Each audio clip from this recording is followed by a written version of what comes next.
But what is incredible is the pockets of resistance when it comes to removing these illegal homeless encampments. For example, just hours ago, this is the site that greeted police and security when they tried to do their job here. Were you a resident of the encampment, sir? I'm entitled to my own opinion, but I'm not going to share with you.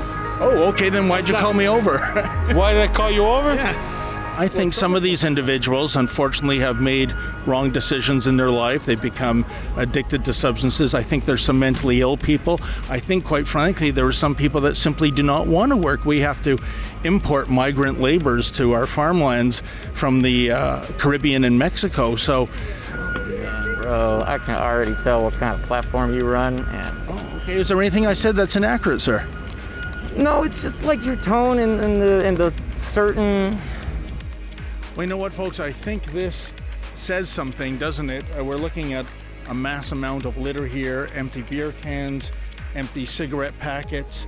For some reason, there also seems to be a functional plug-in outlet. Really, are things that hard on the street that you can't afford food when you're drinking alcohol and smoking? I think that kind of speaks to the entitlement we see in the city, and also I would say it suggests something that I've noticed, that when it comes to those living on the street, Toronto might have the fattest homeless people in the world. When you go to a hospital, you're in a waiting room, chances are you're gonna be waiting 6 hours. Whoever sees you's burnt out, everyone's shopping on IKEA, no one gets no one's paid properly, everything's been privatized, right? Private sector gets... Well, wait a minute, the healthcare system is not privatized. You're not allowed to have private healthcare in this country. Maybe a lot of these people are motivated just because it's fashionable in some circles to be anti-police. I suppose so, but it does seem that there's a regular group of people that are coming to cause trouble.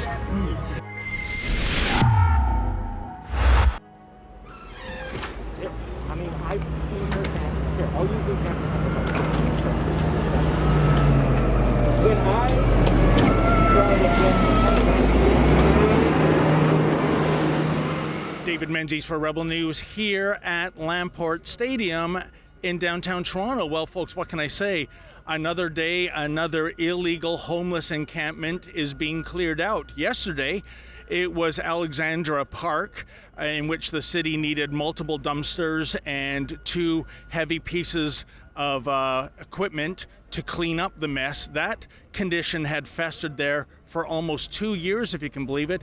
And now here the heavy equipment's back cleaning up the grounds outside Lamport Stadium. Well, what can I tell you? I'll give credit where credit is due. It seems that Toronto's testicular challenged mayor, John Tory, is finally developing something that resembles a spine, returning public lands and parkland back to the tax-paying citizens of Hogtown. But what is incredible is the pockets of resistance when it comes to removing these illegal homeless encampments. For example, just hours ago, this is the site that greeted police and security when they tried to do their job here near Lamport Stadium. Check it out.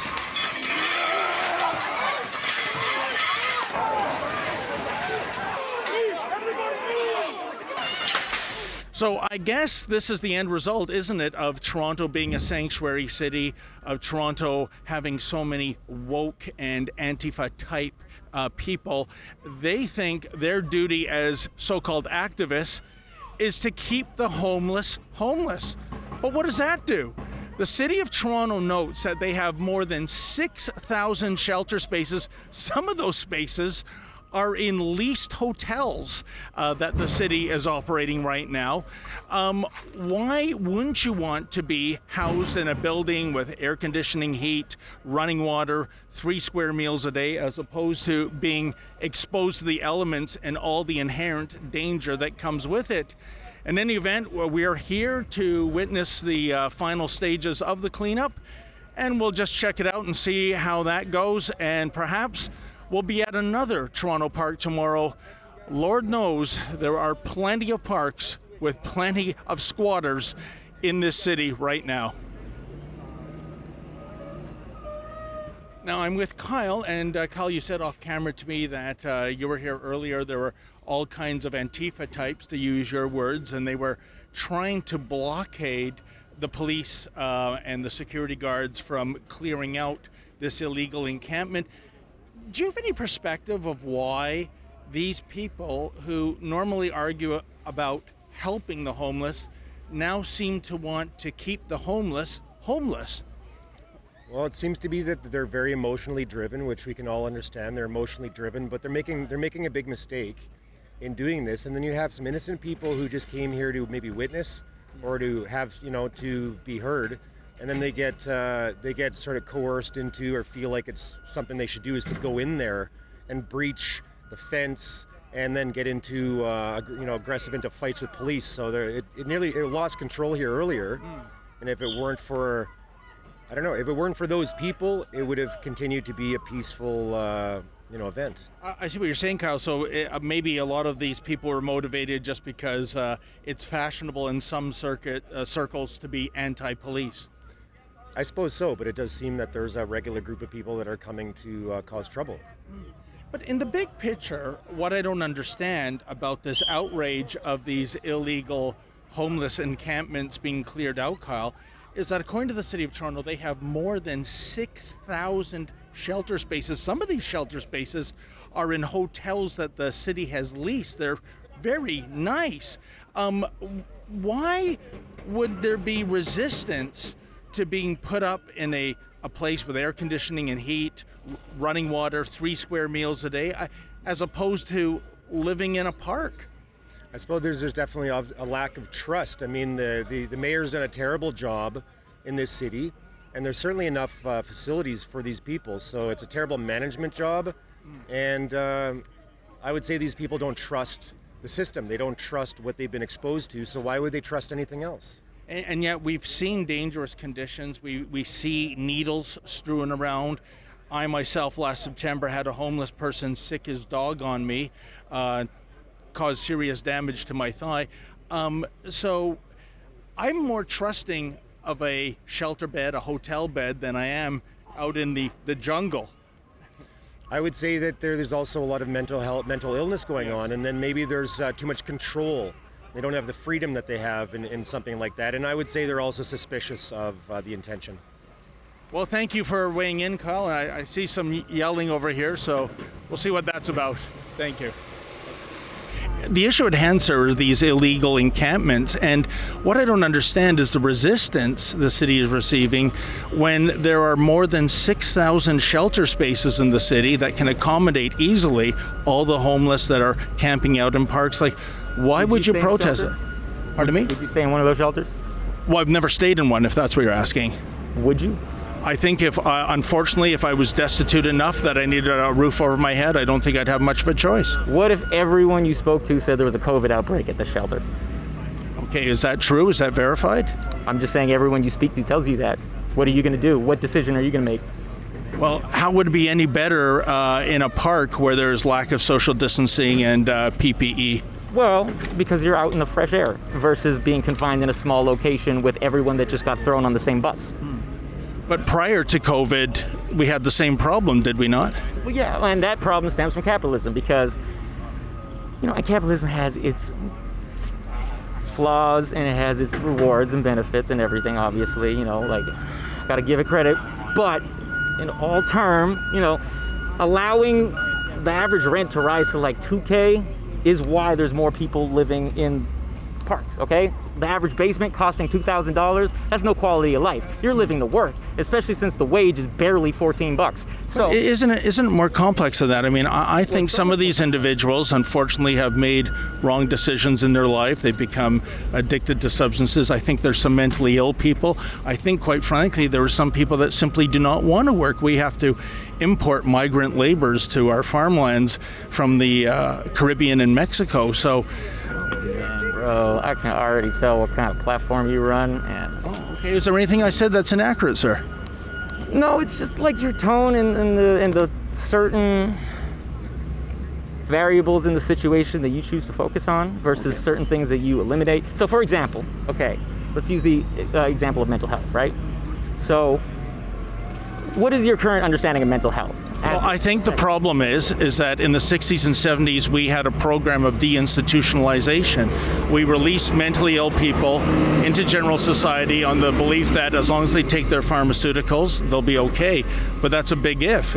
Sometimes they don't take that. And you're saying that the current, and we'll call it an epidemic, of mental illness is due to a bunch of people from the 60s not taking their meds, is what you're saying? No, I'm saying when we closed down those mental health facilities, we ended up having people who are mentally ill on the street, and I think that's a danger to themselves and a danger to society at large. Okay, well then, yeah, we can both agree on that. Oh, okay. So this is partly why I'm here. Like, I don't know if you've seen the sign. No, I didn't. But yeah, so all these things are cut. Everything got cut, right? So you go to a hospital, you're in the waiting room, chances are you're gonna be waiting 6 hours. Whoever sees you's burnt out, everyone's shopping on IKEA, no one gives a no one's paid properly, everything's been privatized, right? Private sector gets all... Wait a minute, the healthcare system is not privatized. You're not allowed to have private healthcare in this country. Are you telling me you don't know anyone that has a private doctor? Sorry, I couldn't hear you there. Are you telling me you don't know a single person that has private healthcare? Oh, no, I know there's ways of getting around the system, especially if you're a professional athlete, 100%. But why can't we have a society like they have in Germany and France, where it's two-tier healthcare, private healthcare and public healthcare, which is a win-win? I mean, we technically do have that, though. It's just not recognized by the government. It's just sort of like unregulated. It exists. I mean, I've seen firsthand. Here, I'll use the example of mental health again, because this is the best example. When I try to get the help I need as a mentally ill person, and we're all to various degrees mentally ill, all of us, you, me. When I try to get the help I need through the city, that care is like pathetic.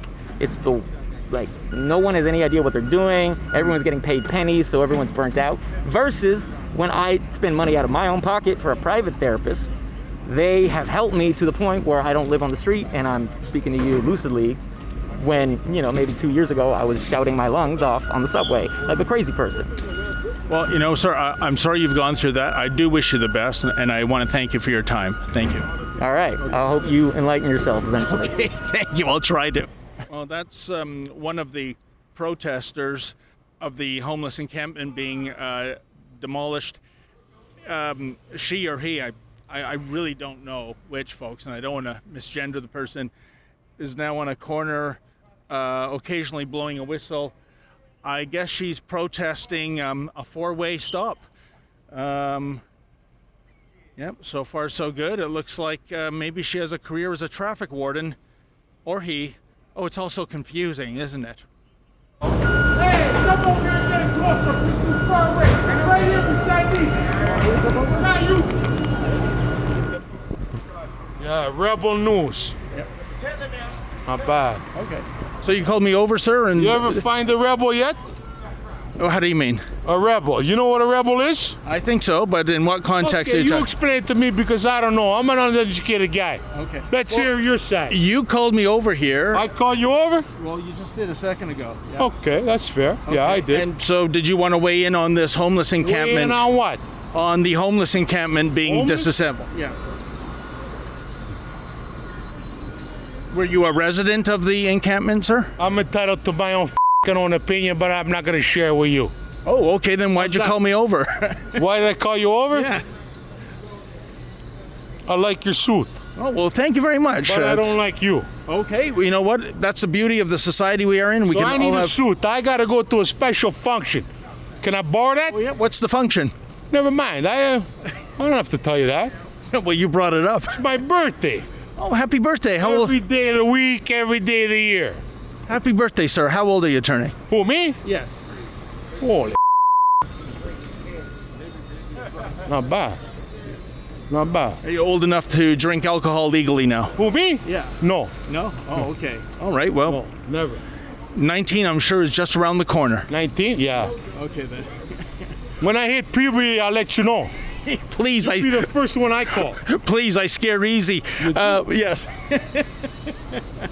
That's your life. How about those Leafs? What do you make of their season this year? Yeah, you're wearing a Leaf shirt. I'm wearing the shirt, I'll tell you why. Okay. It's 100% cotton. I like that. Okay, then. All right. right then. It's clean too.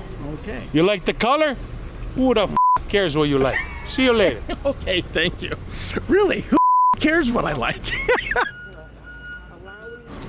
Well, you know what, folks? I think this says something, doesn't it? We're looking at a mass amount of litter here, empty beer cans, empty cigarette packets. For some reason, there also seems to be a functional plug-in outlet. Really, are things that hard on the street that you can't afford food when you're drinking alcohol and smoking? I think that kind of speaks to the entitlement we see in the city, and also I would say it suggests something that I've noticed, that when it comes to those living on the street, Toronto might have the fattest homeless people in the world. With all these police here, don't we have a leash law for dogs? Because right now, yours truly has been triggered. Remember last September, folks, when I went to Trinity Bellwoods Park, and for no reason at all, a homeless man nicknamed Bigfoot, well, he sicked his dog on me. Check it out. Right to smash that camera by law? Yeah, by law, you know I have. Hey. What law are you quoting?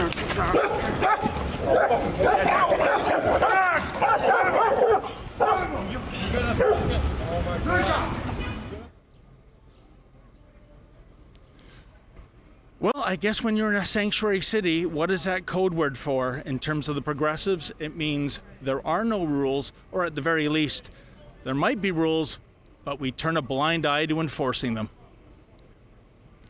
Well, folks, I think once again we have seen the folly of a sanctuary city policy where there are no rules, or where the rules are simply not enforced. What happens is you get a few tents turn into a few dozen tents, a few campers turn into 200 campers, and what was once a nice park, a nice stadium, a nice playing field, it is desecrated. And what I think the authorities have to do is nip it in the bud the moment you see it. The moment one tent goes up, that tent goes down. You do not allow a filthy, unsanitary, unsafe situation to fester for months and even years on end. What a concept, eh? For Rebel News, I'm David the Menzoid Menzies.